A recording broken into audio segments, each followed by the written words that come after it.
Huitième journée de championnat, les Okapis d'Alost reçoivent les Giants d'Anvers. Alors d'un point de vue strictement mathématique, c'est le septième qui accueille le dernier. Vous me direz que ça ne fait pas vraiment rêver comme affiche, mais il faut bien avouer que le classement avant d'entamer cette huitième journée ne veut pas dire grand-chose, et certainement pas pour Anvers, dont le statut de lanterne rouge s'explique surtout par le nombre de matchs de retard. Et bien qu'ils pointent à la dernière classe du classement, les Anversois, vous le savez, très certainement nourrissent de très grandes ambitions cette saison. À Alost, le bilan n'est clairement pas bon. 2 victoires pour 4 défaites. C'est insuffisant pour les hommes de Jomain, même si le mentor alostois a rapidement annoncé la couleur cette saison en demandant à tout le monde d'être patient. Ils ont besoin de résultats. Le début de match, c'est part sur un tempo très élevé, mais les Anversois vont rapidement vraiment s'installer dans ce match et prendre le commandement. Vous voyez ici Boulian qui va claquer le dunk, mais l'écart se creuse entre les deux équipes, avec notamment ici Kalinowski très précis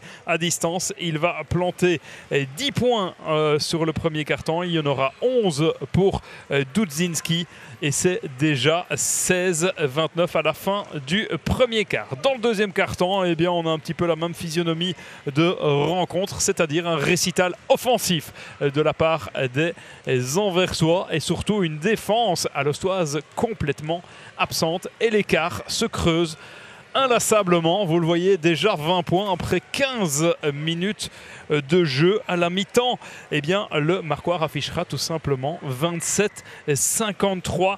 Les Anversois shotent à du 58% à 3 points. Déjà 16 assists après 20 minutes de jeu. C'est 25-9 au niveau des rebonds.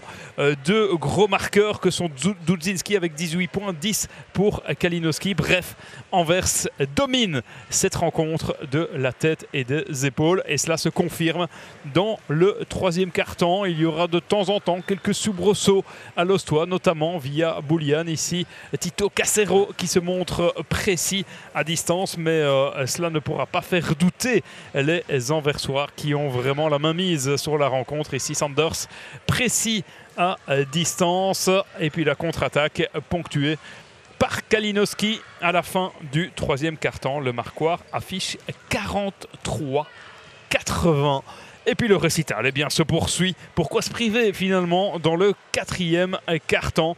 Anvers fait la course en tête, mais Anvers a le mérite de maintenir de l'intensité sur le parquet. Une intensité défensive présente pendant 40 minutes. C'est ce qui a fait un petit peu défaut aux Anversois en tout début de saison. Ils corrigent un petit peu le tir et font preuve d'une maîtrise absolue tout au long de cette rencontre. Et vous voyez que l'écart au marquoir ne cesse d'augmenter. Le dernier suspense dans cette rencontre, c'est tout simplement: est-ce que les Anversois vont dépasser la barre des 100 points? Et Bako le fait d'une très belle manière sur un alley-oop. Il vient claquer le dunk. Grosse prestation d'ailleurs d'Ismaël Bako, vraiment en forme du côté anversois. Et c'est sous les huées du public du forum que la rencontre se termine.